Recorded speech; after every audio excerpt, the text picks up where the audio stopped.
สบายดีเอามาแรกที่สองเนาะอันนี้ตัดมาก่อน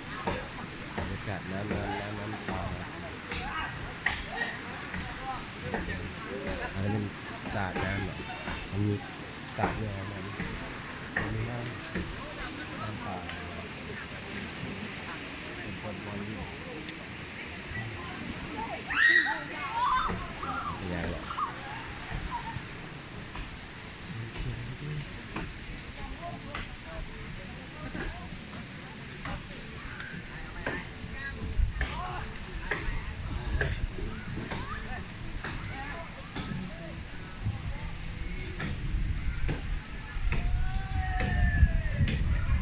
บรรยากาศดี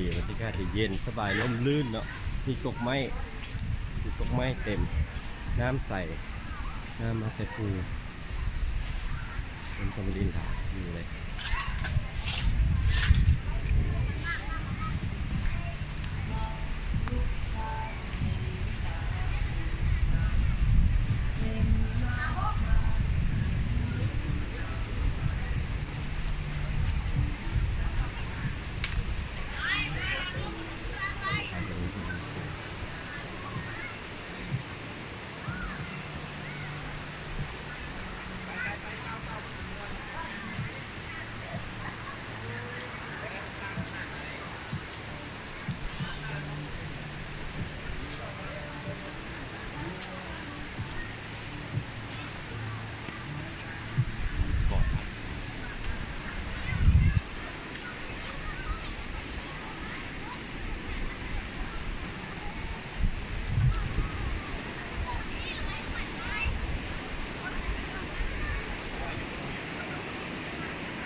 กินแกงทำไมกันมาพูด